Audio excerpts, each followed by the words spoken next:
10 জেলায় পানিবন্দী 42 লাখের বেশি মানুষ। বন্যা পরিস্থিতির অবনতি হয়েছে ফেনী, নোয়াখালী ও চট্টগ্রামে। বন্যা কবলিত প্রায় সব এলাকায় বিদ্যুৎহীন। পানি বাড়তে থাকায় ঘরবাড়ি ছেড়ে আশ্রয়কেন্দ্রে ছুটছেন দুর্গতরা।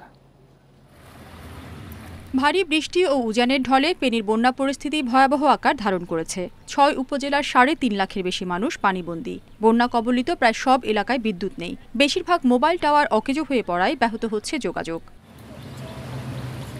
নোয়াখালীতে বন্যা পরিস্থিতির অবনতি হয়েছে। সরকারি হিসেবে 9 উপজেলার 87 ইউনিয়নের 20 লাখ মানুষ পানিবন্দী হয়ে পড়েছে।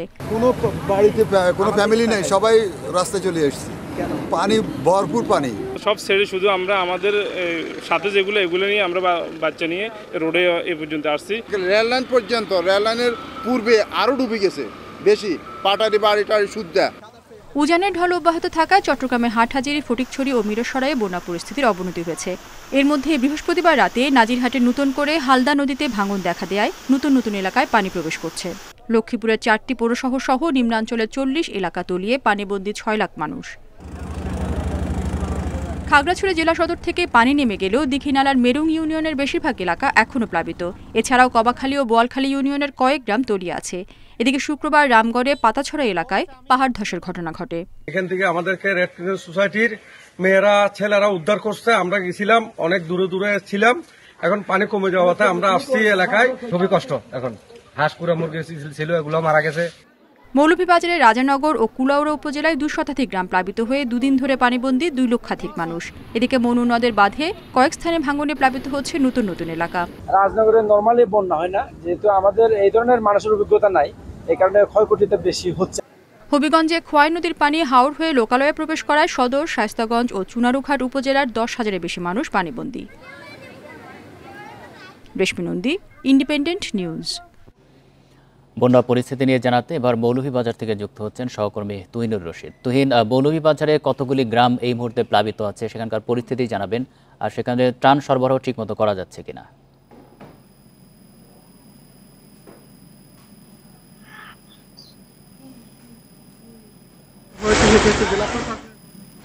এবং প্রতিনিয়ত কিন্তু এই যে সংখ্যাটা কিন্তু বেড়েই যাচ্ছে, কারণ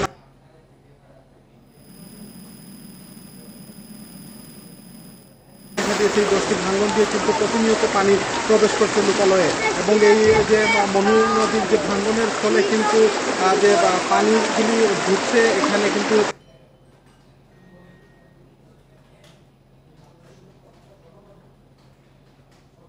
এই বন্যার কারণে কিন্তু বাড়ি করে আসতে পেরেছেন। সেই জায়গায় কিন্তু খাদ্য সহায়তা এই মুহূর্তে আসলে যেগুলো শুকনো খাবার, প্রশাসনের তরফ থেকে তারা যে শুকনো খাবার সেগুলি কিন্তু তারা বিতরণ করছেন। তবে দুর্গত এলাকায়, অর্থাৎ দুর্গম এলাকাগুলিতে কিন্তু এখনো ত্রাণ তৎপরতা খুব বেশি আমরা দেখতে পাচ্ছি না। তবে এখানে কিন্তু বিভিন্ন সামাজিক সংগঠন, রাজনৈতিক সংগঠন এবং বিশেষ করে প্রবাসীরা কিন্তু এখানে। মৌলভীবাজার থেকে জানাচ্ছিলেন তুহিনুর রশিদ। কুমিল্লার বুড়িচংয়ের বুরবুরিয়া এলাকায় ভেসে গেছে গোমতী নদীর বাঁধ। এতে প্লাবিত অন্তত 40টি গ্রাম। বেড়িবাঁধের আশপাশে বাসিন্দারা আশ্রয় নিয়েছে উঁচু রাস্তায়। অনেকেই আটকা পড়েছেন প্লাবিত এলাকায়। কুমিল্লায় গোমতী নদীর ভাঙন ছাড়িয়েছে 300 ফুট। তীব্র স্রোত ও ঢলে প্লাবিত হচ্ছে গ্রামের পর গ্রাম। বালুর বস্তা ফেলে চলছে পাড় সামলানোর চেষ্টা। এর মধ্যেই গোমতীর বাঁধ ভেঙে লোকালয়ে ঢুকে পড়ে পানি, আর এতেই তলিয়ে যায় 40 গ্রাম। বেড়িবাঁধের আশপাশের বাসিন্দারা আশ্রয় নিয়েছে উঁচু রাস্তায়। সব বাড়িঘর তলায় গেছে, মোট কথা কাল রাইতে তলায় গেছে। কোনো সামান্য মারিতে পারছে না কেউ। কোনো ভাঙার কোনো আশঙ্কাই ছিল না। হঠাৎ করে বা এদিকে হঠাৎ করে এলাকাবাসী তারা ঘুমন্ত অবস্থায় প্রায় হঠাৎ করে এদিক দিয়ে ভেঙে যায়। সাজানো সংসার পানিতে তছনছ। এখন মাথা গোজার ঠাঁই নিয়েই দুশ্চিন্তায় দুর্গতরা। প্রয়োজন সুপেয় পানি ও শুকনো খাবার। শরীরে নিয়ে আসছে, কিছু নিয়ে আসতে পারি না। আমার তো কিছুই নেই, একটা মাটির ঘর আছে। এদিকে পরিস্থিতি সামাল দিতে আশ্রয়কেন্দ্র খোলার কথা জানিয়েছে প্রশাসন। ওষুধ, বিশুদ্ধ পানি, শুকনো খাবারের চাহিদা দেয়া হয়েছে দুর্যোগ ব্যবস্থাপনা ও ত্রাণ মন্ত্রণালয়ের কার্যালয়ে। 170 মেট্রিক টন চাল এবং নগদ 12 লক্ষ টাকা বরাদ্দ প্রদান করা হয়েছে। এবং একই সাথে আমাদের জনস্বাস্থ্য প্রকৌশল অধিদপ্তরের পক্ষ থেকেও প্রায় 2 লক্ষাধিককে পানি বিশুদ্ধকরণ ট্যাবলেট এবং আমাদের স্বাস্থ্য বিভাগের পক্ষ থেকে প্রায় 1 লক্ষের মতো ওর স্যালাইন এগুলো মজুদ আছে, এখন সকল উপজেলায় পৌঁছে দেওয়া হয়েছে। বাঁধ ভেঙে যাওয়ার শঙ্কার কথা জানিয়ে স্থানীয়দের নিরাপদ আশ্রয় যেতে আগেই মাইকিং করা হয়েছিল বলে জানাচ্ছে জেলা প্রশাসন।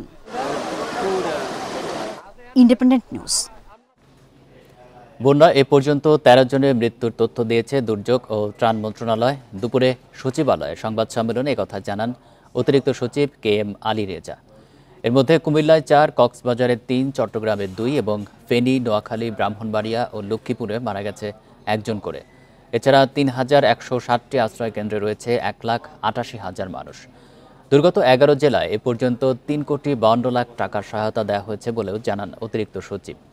মন্ত্রণালয়ের তথ্য অনুযায়ী 20 আগস্ট থেকে বন্যা পরিস্থিতির সৃষ্টি হয় ফেনী, নোয়াখালী, লক্ষ্মীপুর, কুমিল্লা, ব্রাহ্মণবাড়িয়া, চট্টগ্রাম, কক্সবাজার, খাগড়াছড়ি, সিলেট, হবিগঞ্জ ও মৌলভীবাজারে। প্লাবিত হয়েছে 77 উপজেলা। ক্ষতিগ্রস্ত 584 ইউনিয়ন ও পৌরসভা। অন্য এক প্রশ্নের জবাবে আলী রেজা জানান, বন্যা নিয়ে তাদের কাছে কোনো আগাম বার্তা ছিল না।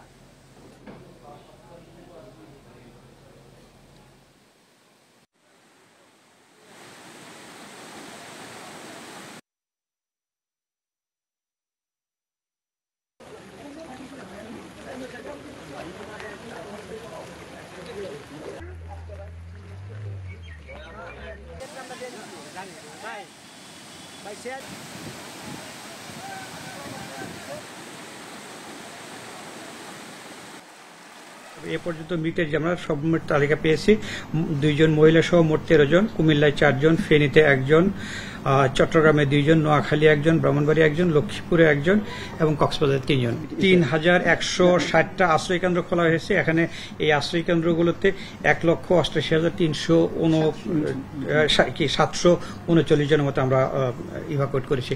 আর আমরা এবার খাগড়াছড়ির বন্যা পরিস্থিতি জানবো। সেখান থেকে টেলিফোনে যুক্ত হচ্ছেন সহকর্মী সমীর মল্লিক। সমীর, খাগড়াছড়ি জেলা সদর থেকে তো পানি নেমে গেছে, কিন্তু দক্ষিণালার মেরুং ইউনিয়নের সেখানে বেশিরভাগ এলাকায় পানিবন্দী সেখানকার মানুষ। সেখানকার পরিস্থিতি কি জানাবেন? অঞ্চলটি গিয়েছিলাম আসলে সরজমিনে দেখার জন্য। সেখানে যে অবস্থাটা দেখেছি আসলে খাগড়াছড়ি জেলা সদর আপনি যেটা বলেছেন পানি নেমে গেছে, কিন্তু মেরুঙের অবস্থা এখন আমরা যা দেখছি এখানে কিন্তু পাহাড়ি ঢল কারণে মূলত এখনো পর্যন্ত মেরুঙের অধিকাংশ গ্রাম কিন্তু প্লাবিত। আমরা বেশ কয়েকটা একদম দুর্গম প্রত্যন্ত এলাকায় গেছে যেখানে মোবাইল নেটওয়ার্ক নেই, সে সমস্ত এলাকায় উড়ে দিয়েছে। সেখানে প্রাথমিক বিদ্যালয়, মানুষের ঘর বাড়ি, বসত বাড়ি কিন্তু এবং ফসলের জমি সেগুলো কিন্তু একদম ডুবে একাকার হয়ে আছে। এবং এখন আমরা যে অবস্থা দেখছি, গত 24 ঘন্টা বেশি সময় ধরে কিন্তু খাগড়াছড়িতে বৃষ্টিপাত নাই, কিন্তু এই বন্যা পরিস্থিতি এখনো পর্যন্ত সেখানে উন্নতি হয়েছে সেটা কিন্তু বলা যাচ্ছে না। কারণ মেরুং যে বাজারটি সেটি এখনো পর্যন্ত বন্যার পানিতে ডুবে রয়েছে এবং মেরুঙের সাথে যে খাগড়াছড়ি সড়ক যোগাযোগ অর্থাৎ লংগদুর সাথে মেরুঙের এবং খাগড়াছড়ির যে সড়ক যোগাযোগ সেটা কিন্তু একেবারে বন্ধ রয়েছে। মেরুঙের বেশ কিছু জায়গায় এখনো পর্যন্ত সড়ক কিন্তু ডুবে রয়েছে এবং সেখানে আমরা যে বাস্তবতা দেখেছি আসলে আশ্রয় কেন্দ্রগুলোতে এখনো মানুষ রয়েছে এবং তারা কিন্তু এখনো পর্যন্ত বাড়ি ফিরে যাওয়ার যে বাস্তবতা সেটি তৈরি হয়নি। কিছুক্ষণ আগে সেখানে উপজেলা প্রশাসনের পক্ষ থেকে এবং আজকে সকালে জেলা বিএনপির পক্ষ থেকে কিন্তু ত্রাণ সহায়তা দেওয়া হয়েছে মানুষকে যারা বন্যা দুর্গত মানুষ রয়েছে। এবং উপজেলা প্রশাসনের পক্ষ থেকে যেটা বলা হচ্ছে, যে সমস্ত এলাকাগুলোতে মানুষ আসলে ত্রাণ পায়নি, গত 4 দিন ধরে মেরুঙের মানুষ কিন্তু বন্যা দুর্গত এলাকায় রয়েছে। গত সোমবার থেকে সেখানে কিন্তু বন্যার পানি উঠতে শুরু করেছে। এই পর্যন্ত তারা অনেকে কিন্তু ত্রাণ সহায়তা পায়নি। সেখানে কিন্তু আজকে আমরা দেখেছি উপজেলা প্রশাসনের পক্ষ থেকে ত্রাণ সহায়তা দেওয়া হয়েছে এবং দুর্গম যে এলাকাগুলো রয়েছে সেখানে তারা কিন্তু বাড়ি বাড়ি গিয়ে মানুষকে উপজেলা প্রশাসনের পক্ষ থেকে ত্রাণ সহায়তা দেওয়া হচ্ছে। একই সাথে এখানে বেশ কিছু আমরা দেখছি স্বেচ্ছাসেবী সংগঠন এবং ব্যক্তিগত উদ্যোগেও কিন্তু মেরুঙে কিন্তু ত্রাণ সহায়তা দেওয়া হয়েছে। এবং আজকে সকালে খাগড়াছড়ি জেলা সদরে কিন্তু খাগড়াছড়ি রিজিয়ন, বাংলাদেশ সেনাবাহিনী খাগড়াছড়ি রিজিয়নের পক্ষ থেকে কিন্তু সেখানকার মানুষকে খাবার বিতরণ করা হয়েছে এবং একই সাথে শুকনো খাবার দেওয়া হয়েছে। তবে এখন পর্যন্ত আপনাকে একটু আপডেট দিয়ে রাখতে চাই, খাগড়াছড়ির সাথে সাজেকের যে সড়ক যোগাযোগ, সড়ক থেকে পানি নেমে যাওয়ার কারণে সে কিন্তু সাজেকের সাথে যোগাযোগটি স্বাভাবিক হয়েছে এবং এখন আসলে বন্যা পরিস্থিতি বলা যাচ্ছে আসলে ক্রমাগত সেটি উন্নতির দিকে যাচ্ছে। জেলা সদরে বন্যা পরিস্থিতি পুরোপুরি একেবারে উন্নতি হয়েছে, কিন্তু মেরুঙের যে এলাকাটি রয়েছে সেটা এখনো পর্যন্ত আসলে পানিতে নিমজ্জিত। এই পানির নামতে আগামীকাল সকাল পর্যন্ত সময় লাগতে পারে বলে এখানকার আসলে যারা সংশ্লিষ্ট এবং আবহাওয়া পর্যবেক্ষক কেন্দ্র থেকে আমাদেরকে এই বিষয়ে জানানো হয়েছে। এবং পরবর্তী দিনও এখানে উপজেলা প্রশাসনের পক্ষ থেকে যতক্ষণ পর্যন্ত মানুষ আশ্রয় কেন্দ্রে থাকবে ততদিন কিন্তু তাদেরকে খাবার সহ শুকনো খাবার এবং যে খাদ্য সামগ্রী সেটা কিন্তু দেওয়া হবে বলে প্রশাসনের পক্ষ থেকে আমাদেরকে জানিয়েছে। খাগড়াছড়ি থেকে জানাচ্ছেন সহকর্মী সমীর মল্লিক। এবার নোয়াখালীর পরিস্থিতি জানবো, সেখান থেকে আমাদের সাথে যুক্ত আছেন সহকর্মী আবু নাসের। নাসের, নোয়াখালীর কি পরিস্থিতি জানাবেন, বিশেষ করে দুর্গত এলাকায় যারা আশ্রয় কেন্দ্রগুলো রয়েছে সেখানে কি পরিস্থিতি? সেখানে খাবার পানিরও সংকট রয়েছে আমরা জানতে পেরেছি, সেগুলো কি সমাধান করা সম্ভব হয়েছে কিনা?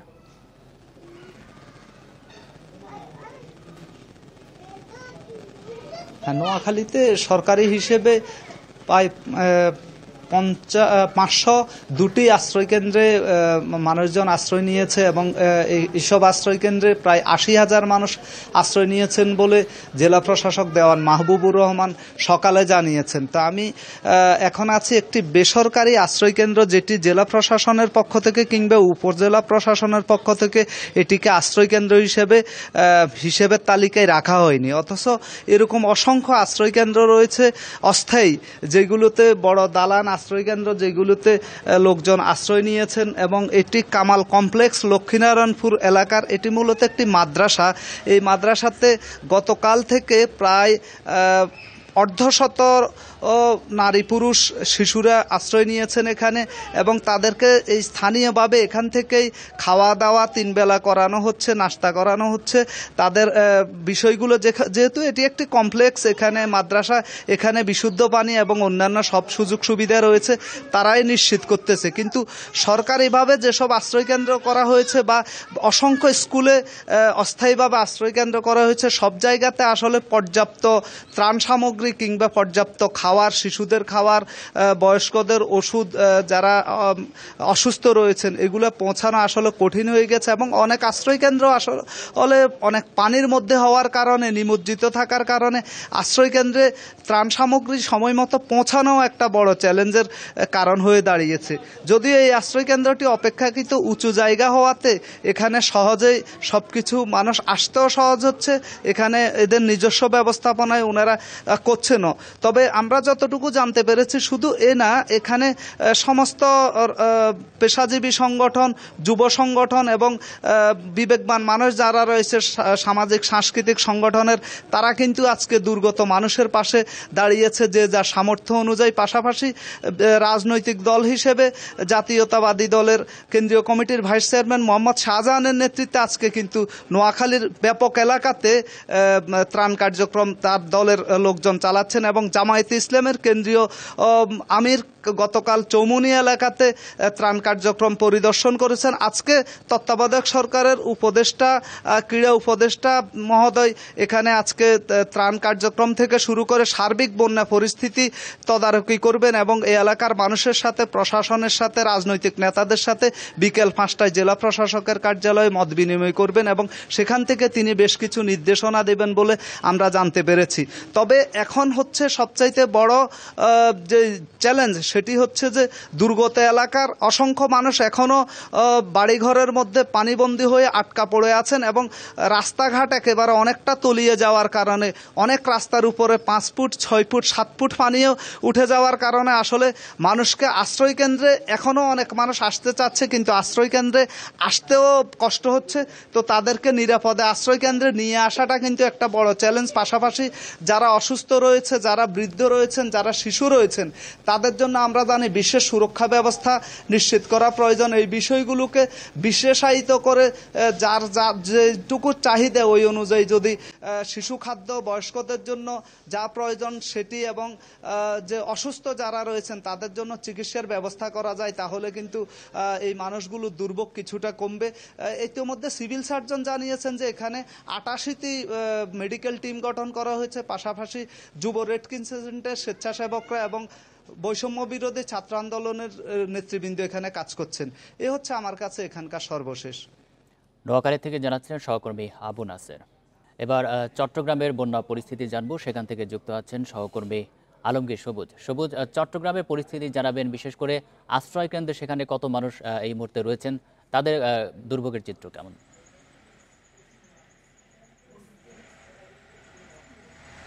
সকাল থেকে আসলে চট্টগ্রামে বৃষ্টি নেই, ফলে পানি আস্তে আস্তে নামতে শুরু করেছে। বিশেষ করে যে সমস্ত এলাকা দুর্গত ছিল, আমরা যেটা বলছিলাম এতক্ষণ ধরে, ফটিকছড়ি, হাটহাজারি, এই সমস্ত এলাকায় আসলে পানি অনেকটা নেমে গেছে এবং সেখানে আমরা দেখেছি যে যে সমস্ত আশ্রয়কেন্দ্র আছে দুর্গত মানুষজন, সেখানে আশ্রয়কেন্দ্রের অবস্থা তারা আশ্রয় নিয়েছে। বলা চলছে সরকারি তরফ থেকে আমাদের বলা হয়েছে হাটহাজারিতে 20টা আশ্রয়কেন্দ্র সরকারি তরফ থেকে রেডি রাখা হয়ে প্রস্তুত রাখা হয়েছে। আশেপাশে যে সমস্ত স্থানীয় স্কুল কলেজ আছে সেখানেও তারা আশ্রয়কেন্দ্র হিসেবে সেগুলো ব্যবহার করছে। আমরা কয়েকটা আশ্রয়কেন্দ্র দেখেছি, বিশেষ করে ফরহাদাবাদ উচ্চ বিদ্যালয়ে যে আশ্রয়কেন্দ্র সেখানে আমরা দেখেছি সহস্রাধিক মানুষ আশ্রয় নিয়েছিল, নারী পুরুষ এবং শিশুরা। সেখানে বিভিন্ন শিশু সদনের শিশুদেরকে নিয়ে আসা হয়েছে এবং আমরা দেখেছি চট্টগ্রাম শহর থেকে যে সমস্ত স্বেচ্ছাসেবী সংগঠনের কর্মীরা সেখানে ত্রাণ সামগ্রী নিয়ে গিয়েছে, তারা উদ্ধার কার্যক্রম চালিয়েছে এবং সেখানে তারা যথেষ্ট পরিমাণ ত্রাণ দিতে আমরা দেখেছি। এবং এ পর্যন্ত ওই এলাকায় 2 জনের মৃত্যুর খবর আমরা পেয়েছি। 3টা শিশু নিখোঁজ ছিল, 2 জনকে পাওয়া গেছে এবং একজনকে নিখোঁজ আছে, তাকে ধরে নেওয়া হচ্ছে, সে মারা গেছে। আরেকজন বিদ্যুৎস্পৃষ্ট হয়ে এক বৃদ্ধ মারা গেছে হাটহাজারিতে। এর বাইরে আসলে হতাহতের আমরা বড় কোনো খবর পাইনি। অন্যদিকে চট্টগ্রামের যে রাঙ্গুনিয়ায় মানুষ আতঙ্ক আছে, বিশেষ করে রাউজান রাঙ্গুনিয়ার মানুষ, যেহেতু এখানে কাপ্তাই জলবিদ্যুৎ কেন্দ্রের যে পানি ছেড়ে দেওয়ার একটা আতঙ্ক ছড়িয়ে পড়েছে, সেটা আসলে কাপ্তাই জলবিদ্যুৎ কেন্দ্রের প্রধান প্রকৌশলী এবং যারা সংশ্লিষ্ট আছে তারা বলছেন সেখানে পানি ছাড়ার মতো পরিস্থিতি এখনও হয়নি। এখন পর্যন্ত পানির উচ্চতা 106 ফিট। তারা বলছেন 109 থেকে 10 ফিট হলে পানি ছাড়বে। সেক্ষেত্রে আগামীকাল পর্যন্ত পানি উচ্চতা তাদের স্বাভাবিকের মধ্যে থাকবে বলে তারা ধারণা করছে এবং তারা বলছেন পানি ছাড়লেও কম পরিমাণে ছাড়াও এবং সেটা বড় ধরনের কোনো ক্ষতি হবে না বলে তারা আমাদেরকে আশ্বস্ত করেছেন। চট্টগ্রাম থেকে জানাচ্ছেন সহকর্মী আলমগীর সবুজ। ফেনীতে বন্যার্তদের উদ্ধার কাজে গিয়ে পানিতে ডুবে সাইফুল ইসলাম সাগর নামে এক তরুণের মৃত্যু হয়েছে। দুপুরে রামগঞ্জ উপজেলার করপাড়া ইউনিয়নের 2 নম্বর ওয়ার্ডের সদস্য মোহাম্মদ ইউনুস বিষয়টি নিশ্চিত করেছেন। নিহত সাগর লক্ষ্মীপুরের রামগঞ্জের বাসিন্দা। নিহতের পরিবার জানায় সাগর চট্টগ্রামে রাজমিস্ত্রির কাজ করতেন। ফেনীসহ কয়েক জেলায় বন্যার্তদের উদ্ধারে তার বন্ধু ও সহকর্মীরা উদ্যোগ নেন। বৃহস্পতিবার ফেনীতে বন্ধুদের সঙ্গে বন্যায় দুর্গতদের উদ্ধারে যান তিনি। সেখানে পানিতে ডুবে তার মৃত্যু হয়। করপাড়া ইউনিয়নের 2 নম্বর ওয়ার্ডের সদস্য মোহাম্মদ ইউনুস জানান, সাগরের মরদেহ এখনও বাড়ি আনা হয়নি। মরদেহ আনতে তার পরিবারকে সব ধরনের সহযোগিতা করার আশ্বাস দেন তিনি।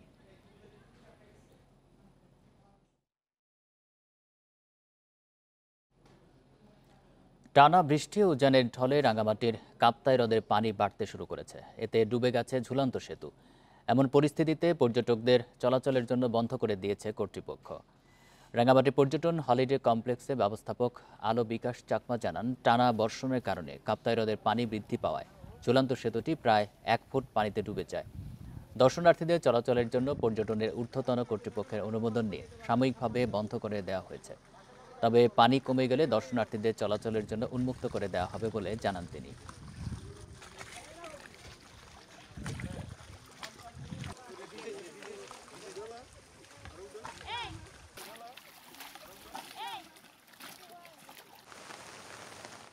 বন্যার পানিতে ভাসছে বেশ কয়েকটি জেলা। ঘরে পানি ওঠায় অনেকে ঠাঁই নিয়েছে আশ্রয় কেন্দ্রে। দুর্যোগ মন্ত্রণালয় জানিয়েছে এ পর্যন্ত 3160 কেন্দ্রে আশ্রয় নিয়েছে প্রায় 2 লাখ মানুষ। এসব আশ্রয় কেন্দ্রে বিশুদ্ধ পানি ও শুকনো খাবার সরবরাহ করছে স্থানীয় প্রশাসন সহ বিভিন্ন সংগঠন। তবে চাহিদার তুলনায় তা অপ্রতুল বলছে দুর্গতরা। এমন ভয়াবহ বন্যা কখনোই দেখেনি নোয়াখালীর মানুষ। বানের পানিতে ভাসছে 8 উপজেলা। কয়েক ফুট পানির নিচে তলিয়েছে ঘরবাড়ি। জেলার 502টি আশ্রয়কেন্দ্রে ঠাঁই হয়েছে প্রায় 80,000 মানুষের। এখনো অনেকে ছুটছেন আশ্রয় কেন্দ্রে। ঘরের ভিতরে এই কারণে আমরা চলে আইছি। দিন যে মানে ঘরের মধ্যে ছিলাম, অনেক কষ্ট করে ছিলাম। ঘরের মধ্যেও হাঁটুর উপরে পানি চলে আসছে, ঘরের বাইরে রাস্তাঘাটের অবস্থা যে এত খারাপ হবে ওইটাও চিন্তা করি নাই। এরই মধ্যে আর্থিক সহায়তা ও চাল বিতরণের কথা জানিয়ে জেলা প্রশাসন বলছে মজুদ রাখা হয়েছে 1295 মেট্রিক টন চাল। চট্টগ্রামের হাটহাজারী ও ফটিকছড়িতে 20টি আশ্রয় কেন্দ্রে অবস্থান করছেন অন্তত 5000 মানুষ। অনেক স্কুল কলেজেও আশ্রয় নিয়েছে বন্যা দুর্গতরা। পাবনা থেকে আসছি, এসে কালকে আইছি বিল্ডিং ভাঙার লেগে। হঠাৎ করে দেয় 5 মিনিটের দিন হঠাৎ করে পানি।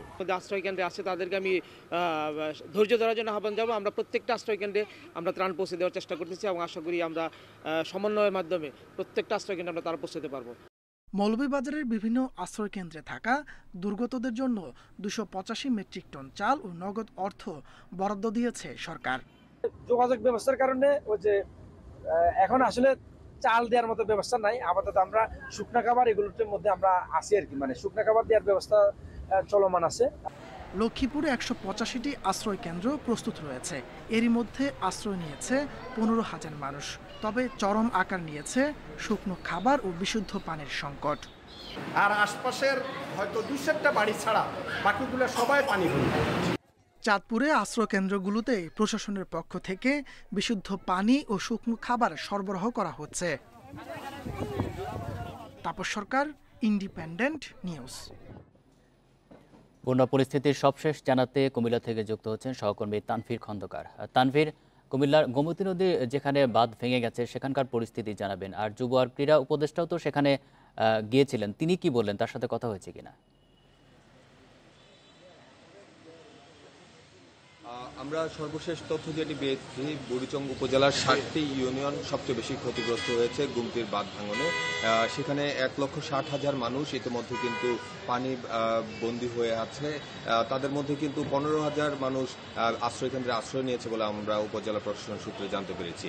আর এই সময়ে কিছুক্ষণ আগেই কুমিল্লা সার্কিট হাউসে এসেছিলেন যুব ক্রীড়া উপদেষ্টা আসিফ মাহমুদ। তিনি আসলে এখানকার জেলা প্রশাসন, পুলিশ, সেনাবাহিনী এবং যারা যারা আসলে বন্যার্তদেরকে ব্যবস্থাপনার সাথে জড়িত আছে তাদের সাথে কথা বলেছেন এবং তাদের কাছ থেকে জেনেছেন আসলে কিভাবে কুমিল্লার বন্যা পরিস্থিতি মোকাবেলা করা হচ্ছে। এবং তিনি সে সময় কিন্তু বিভিন্ন পরামর্শ দিয়েছেন। এছাড়া জানিয়েছেন যে যেসব এলাকা বেশি বন্যা কবলিত হচ্ছে, দুর্গতদের এবং যারা এই পর্যায়ে আসলে সাহায্য প্রার্থী তাদের জন্য সরকার আসলে সচেষ্ট রয়েছে এবং স্বেচ্ছাসেবক যারা বিভিন্ন জায়গায় কাজ করছেন তারা যেন সচেষ্টভাবে থাকেন সেই পরামর্শ কিন্তু তিনি দিয়ে গেছেন। আর কুমিল্লার পরিস্থিতির কথা যদি আরও একটু জানাই, আসলে বুড়িচং উপজেলা দিয়ে নদী ভাঙন হলেও এই নদী ভাঙনের আক্রান্ত কিন্তু কুমিল্লা ব্রাহ্মণপাড়া উপজেলাও হতে পারে বলে আশঙ্কা করা হচ্ছে। কারণ যতই উত্তর দিকে পানি প্রবাহিত হচ্ছে ততই কিন্তু বিস্তীর্ণ এলাকা, জনবসতি কিন্তু পানির নিচে তলিয়ে যাচ্ছে। যে কারণে কিন্তু আমরা দেখেছি যে সেসব এলাকা থেকেও বন্যা মোকাবেলা করার জন্য প্রস্তুতি নেওয়া হয়েছে। তবে বেশি ক্ষতিগ্রস্ত যেসব এলাকা, সে যেমন যে এলাকা দিয়ে বাঁধ ভেঙেছে, বুড়বুড়িয়া, তারপর মহিষমারা, বাক্সিমূল, এইসব ইউনিয়নের লোকজন কিন্তু ইতিমধ্যে আশ্রয়ের জন্য ছোটাছুটি করছে। কেউ কেউ কিন্তু আশ্রয় কেন্দ্রে গিয়েছে। তবে যেসব এলাকায় পানি বেশি উঠেছে সেসব এলাকায় আমরা কিন্তু দেখতে পাচ্ছি আশ্রয় কেন্দ্র থেকেও মানুষজন সরে যাওয়ার জন্য কিন্তু সাহায্য চাইছে। আর এই মুহূর্তে আসলে যারা বন্যা আক্রান্ত হয়েছে তাদের কিন্তু শুকনো খাবারের প্রয়োজন, স্যালাইনের দরকার বা স্যানিটাইজার, এইসব জাতীয় জিনিসপত্র আসলে তাদের দরকার। আর যেহেতু বন্যা আক্রান্ত হয়েছে, আসলে সন্ধ্যা ঘনিয়ে আসছে, রাতের বেলা সেখানে বিদ্যুৎ থাকে কিনা এই বিষয়টিও কিন্তু নিশ্চিতভাবে বলা যাচ্ছে না। অর্থাৎ তাদের কিন্তু আলোর জন্য মোমবাতিরও প্রয়োজন। তো আমরা বিভিন্ন এলাকা থেকে কিন্তু এই ধরনের আহ্বান পাচ্ছি যে যারা দুর্গত হয়েছেন তারা কিন্তু শুকনো খাবার, মোমবাতি, স্যানিটাইজার ও স্যালাইন এইসব জিনিসপত্রের জন্য তারা বারবার বলছেন। আর বন্যার পানির উচ্চতা যেহেতু বৃদ্ধি পেয়েছে সে কারণে কিন্তু বিভিন্ন জায়গায় উদ্ধার কাজ পরিচালনার জন্য স্পিড বোট এবং নৌকার জন্য আহ্বান করা হচ্ছে। তো সর্বশেষ পাওয়া তথ্য মতে বুড়িচং উপজেলার 7টি ইউনিয়ন এই মুহূর্তে বেশি আক্রান্ত হয়ে আছে। সেই এলাকার মানুষজনকে আসলে সরিয়ে নেওয়ার জন্য চেষ্টা করছে স্বেচ্ছাসেবক এবং প্রশাসন। তো এই ছিল কুমিল্লা থেকে আমার কাছে বন্যার সর্বশেষ খবর। কুমিল্লা থেকে জানাচ্ছিলেন সহকর্মী তানভীর খন্দকার। দুদিনের মধ্যে উন্নতি হতে পারে বন্যা পরিস্থিতির। এরই মধ্যে কমতে শুরু করেছে ভারতে ত্রিপুরা অংশের গোমতী ও মহুরী নদীর পানি। এতে কমছে উজানের ঢলের তোড়।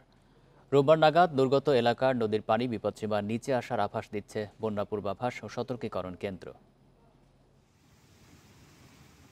শুক্রবার পর্যন্ত দেশের সর্বোচ্চ বৃষ্টি কক্সবাজারে 151 মিলিমিটার, তবে কুমিল্লায় 49 মিলিমিটার বৃষ্টি হলেও পরিস্থিতি অবনতি হয়েছে উজানের ঢলে। সবচেয়ে নাজুক ফেনী, পুরো এলাকা ডুবে থাকায় বিচ্ছিন্ন সব ধরনের যোগাযোগ। ফেনী, নোয়াখালী, কুমিল্লা, চট্টগ্রাম, খাগড়াছড়ি, রাঙামাটি, কক্সবাজারে শুক্রবার বৃষ্টি কম হলেও শনিবারে আছে ভারী বর্ষণের আভাস। আর 26 আগস্ট পর্যন্তই থাকতে পারে এ অবস্থা। ভারী থেকে অতি ভারী বৃষ্টির সম্ভাবনা রয়েছে এবং আগামী 72 ঘন্টায় এবং বিশেষ করে দক্ষিণ পূর্বাঞ্চলের এই সকল জায়গাগুলোতে হয়তো আজকে কোথাও হয়তো কিছুটা তুলনামূলক বৃষ্টিপাত কম হতে পারে। তবে হয়তো এক জেলায় একটু কম হলে আরেক জেলায় হয়তো ওইভাবে কমবে না। তবে কিছুটা কম। তারপরেও আবার আগামীকাল এবং তার পরের দিন কিন্তু বৃষ্টিপাতের পরিমাণ আবারও কিছুটা বৃদ্ধি পাবে। উজানে পানি কমতে শুরু করলেও ভাটিতে মনু, খোয়াই, গোমতী, ফেনী, হালদা সহ ৭ নদীর পানি বিপদসীমার ওপরে। তবে মেঘনা অববাহিকায় পানি বিপদসীমার নিচে থাকায় নতুন এলাকা প্লাবিত হওয়ার সুযোগ দেখছে না বন্যা পূর্বাভাস কেন্দ্র। এতে শনিবার থেকেই উন্নতি হতে পারে বন্যা পরিস্থিতি। উজানেও দেখা যাচ্ছে যে পানি বর্তমানে কিছুটা হ্রাস পাচ্ছে এবং হ্রাস পাওয়ার প্রবণতা দেখা যাচ্ছে। এর ফলে আগামী 48 ঘন্টা পর্যন্ত একটা অব্যাহত হ্রাস পাওয়ার প্রবণতা থাকতে পারে এবং এর ফলে এই আগামী 48 ঘন্টার সময় আমরা আশা করছি যে অনেক স্থানই মোটামুটি 14টি যে পয়েন্টে পানি বিপদসীমার উপরে আছে 7টি প্রধান নদীর, এই 5টি জেলার প্রতিটা পয়েন্টই অধিকাংশ স্থানই পানি বিপদসীমার নিচে নেমে আসতে পারে।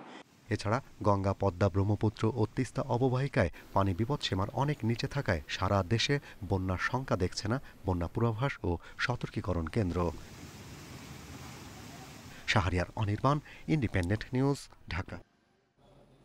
সনাতন ধর্মাবলম্বীদের অন্যতম ধর্মীয় অনুষ্ঠান জন্মাষ্টমীর অনুষ্ঠান আড়ম্বরপূর্ণ না করে বন্যা দুর্গতদের সাহায্যে তহবিল গঠনের সিদ্ধান্ত নিয়েছে বাংলাদেশ পূজা উদযাপন পরিষদ।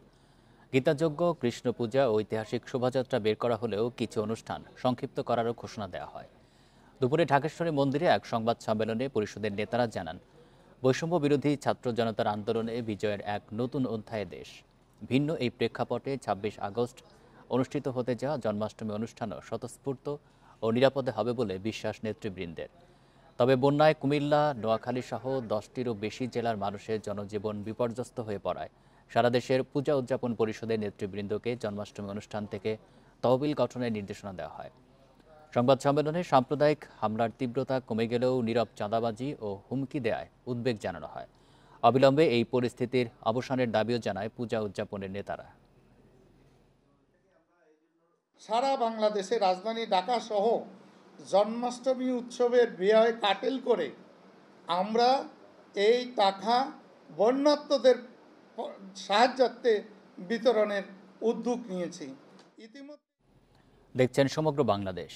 স্টিকি থিনার, কাঠকারি অথবা বাড়ি, সব রঙে কার্যকরী।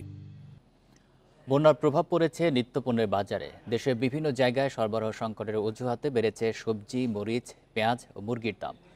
বন্যা পরিস্থিতির উন্নতি না হওয়া পর্যন্ত দাম কমার সম্ভাবনা নেই বলছেন বিক্রেতারা। তবে ক্রেতাদের দাবি, অকারণে কেউ যাতে নিত্যপণ্যের দাম বাড়াতে না পারে। বন্যা পরিস্থিতিতে চট্টগ্রামের বাজারে বেড়েছে সবজি সহ বিভিন্ন পণ্যের দাম। 80 থেকে 160 টাকা পর্যন্ত কেজিতে বিক্রি হচ্ছে বিভিন্ন ধরনের সবজি। ডিমের ডজনে 10 টাকা বেড়ে বিক্রি হচ্ছে 160 টাকায়। বাড়তি মুরগির দামও। চারিদিকে বন্যা, উত্তরবঙ্গ থেকে মাল আসতে পারতেছে না, তার কারণে অনেক সবজির দাম। বন্যার কারণে অনেক রাস্তাঘাট অনেক জায়গায় ডুবে গেছে। ডুবে যাওয়ার কারণে এখন গাড়ি অনেক জায়গায় আটকা পড়ছে, ডিমটা ঠিকভাবে আসতে পারতেছে না। তবে ভিন্ন চিত্র দেখা গেছে বগুড়ায়। সরবরাহ পর্যাপ্ত থাকায় সবজির কেজিতে কমেছে 5 থেকে 10 টাকা পর্যন্ত। তবে নিত্যপণ্যের দাম নিয়ে অসন্তোষ কাটেনি সাধারণ মানুষের। আমার চোখে এখনো বাজার মনিটরিংয়ের কোনো ব্যবস্থা পড়ে নাই, আমি এটা দেখি নাই, কিন্তু শাকসবজি বা অন্যান্য জিনিস যেগুলো দাম বলতেছেন খুব বেশি একটা কিছু কমেনি। অনেক জায়গায় অস্থিরতা দেখা গেলেও রাজশাহীতে স্থিতিশীল সবজির বাজার। পটল 30, করলা 50, বেগুন 60 টাকা কেজি দরে বিক্রি হচ্ছে। তবে ঊর্ধ্বমুখী পেঁয়াজ ও কাঁচামরিচের দাম। পেঁয়াজের কেজিতে 5 টাকা বেড়ে বিক্রি হচ্ছে 110 টাকায়। কাঁচামরিচের কেজিতে 60 টাকা বেড়ে বিক্রি হচ্ছে 280 থেকে 300 টাকায়। একই পরিস্থিতি মেহেরপুরেও। কিছু কিছু আইটেম আছে যেগুলো মানুষের ক্রয় সীমার বাইরে চলে যাচ্ছে, যেমন ওই যে আপনি বললেন কাঁচামরিচ 260 টাকা করে কেজি, এটা নট টলারেবল। এদিকে খুলনার বাজারে পেঁয়াজের কেজিতে 5 থেকে 10 টাকা কমে বিক্রি হচ্ছে 100 থেকে 110 টাকায়। বরিশালে বেড়েছে ইলিশের সরবরাহ। আকার ভেদে বিক্রি হচ্ছে 1600 থেকে 1800 টাকায়। Sadequr Rahman Siddiqui, independent news. কয়েকদিনের ভারী বৃষ্টিতে চাঁদপুরে ভেসে গেছে শত কোটি টাকার মাছ। ব্যাপক ক্ষতির মুখে পড়েছেন মৎস্য চাষিরা। পুকুর, জলাশয়ে জাল দিয়ে ঘিরেও মাছ রক্ষা করতে পারছে না তারা। মৎস্য বিভাগ বলছে, ক্ষতিগ্রস্তদের সহায়তায় তালিকা করে ঊর্ধ্বতন কর্তৃপক্ষের কাছে পাঠানো হবে। 2004 সালের পর এত পানি দেখেননি চাঁদপুরবাসী। ভারী বৃষ্টিতে রাস্তাঘাট, ঘরবাড়ির পাশাপাশি ব্যাপক ক্ষতি। সংস্কার শেষে যত দ্রুত সম্ভব নির্বাচিত সরকারের হাতে ক্ষমতা হস্তান্তর করা অন্তর্বর্তী সরকারের কাজ বলে জানান গৃহায়ন ও গণপূর্ত মন্ত্রণালয়ের উপদেষ্টা আদিলুর রহমান খান। সকালে মুন্সিগঞ্জে বৈষম্য বিরোধী আন্দোলনে নিহতদের বাড়িতে পরিদর্শন শেষে তিনি একথা বলেন। ফ্যাসিবাদ সরকারের অবসান হয়েছে ছাত্র জনতার গণ অভ্যুত্থানের মধ্য দিয়ে। আইনের শাসন প্রতিষ্ঠার মধ্য দিয়ে যেন স্থানীয় থেকে জাতীয় পর্যায় পর্যন্ত একটি গণতান্ত্রিক ব্যবস্থা গড়ে ওঠে, সেই লক্ষ্যে কাজ করছে অন্তর্বর্তী সরকার। গত 4 আগস্ট বৈষম্য বিরোধী আন্দোলনে মুন্সিগঞ্জের উত্তর ইসলামপুরে 3 জন নিহত হন।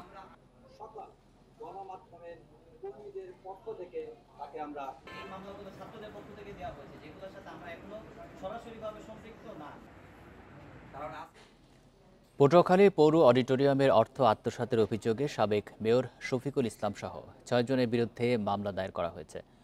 জেলা কার্যালয়ের সহকারী পরিচালক রাসেল রনি বাদী হয়ে দুদক পটুয়াখালী সমন্বিত জেলা কার্যালয়ে মামলাটি দায়ের করেন। দুদক জানিয়েছে, পটুয়াখালী পৌরসভার অডিটোরিয়াম নির্মাণের জন্য 2015-2016 অর্থবছরে ঠিকাদারি প্রতিষ্ঠান মোহাম্মদ শফিকুর রহমানের সাথে 6,33,11,260 টাকার 18 মাস মেয়াদে চুক্তি হয়। তবে নথিপত্র পর্যালোচনা করে দেখা যায় অডিটোরিয়াম নির্মাণ বাবদ ঠিকাদারি প্রতিষ্ঠানকে মোট 5,03,00,000 টাকা বিল পরিশোধ করা হয়। তবে 3,50,85,930 টাকার কাজ সম্পন্ন হয়েছে।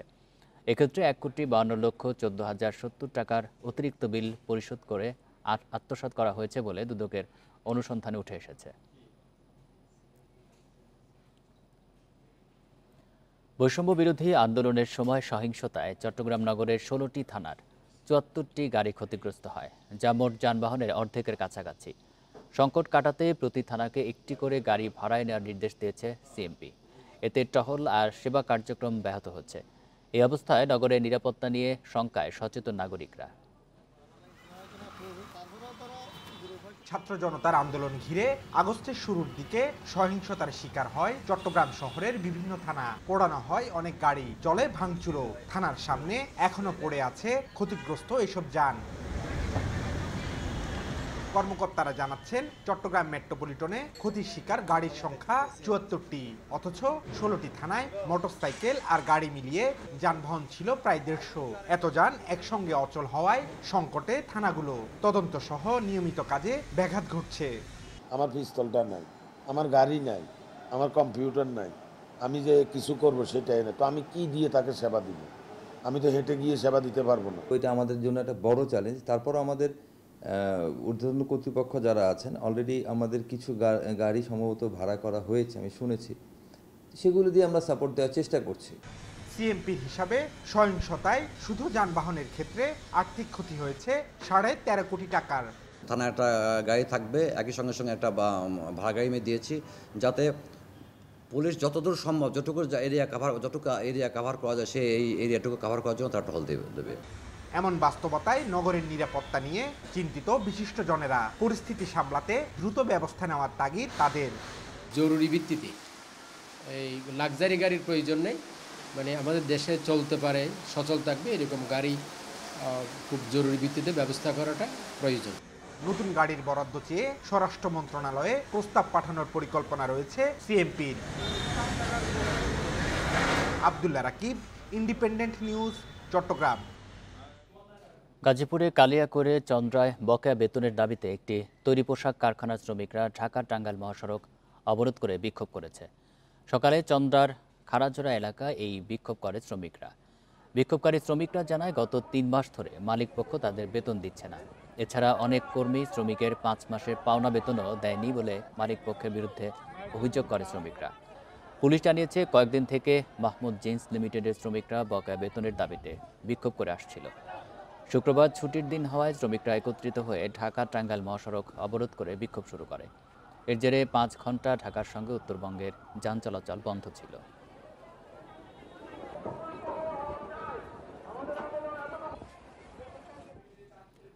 বৈষম্য বিরোধী ছাত্র আন্দোলনে কলেজ শিক্ষার্থী আব্দুল আহাদ সৈকত নিহতের ঘটনায় সাবেক প্রধানমন্ত্রী শেখ হাসিনা সহ 126 জনের নামসহ অজ্ঞাতনামা আরও 300 জনকে আসামি করে হত্যা মামলা করা হয়েছে।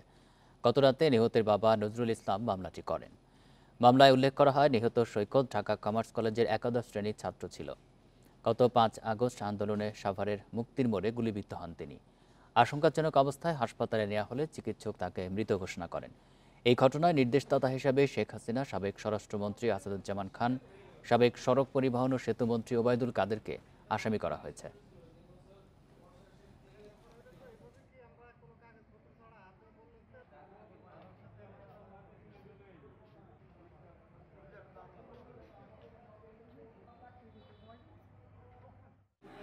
এই ছিল সমগ্র বাংলাদেশে ইন্ডিপেন্ডেন্ট টেলিভিশনের সব খবরের আর বিস্তারিত জানতে চোখ রাখুন ফেসবুক, এক্স এবং ইউটিউবে। ধন্যবাদ সবাইকে।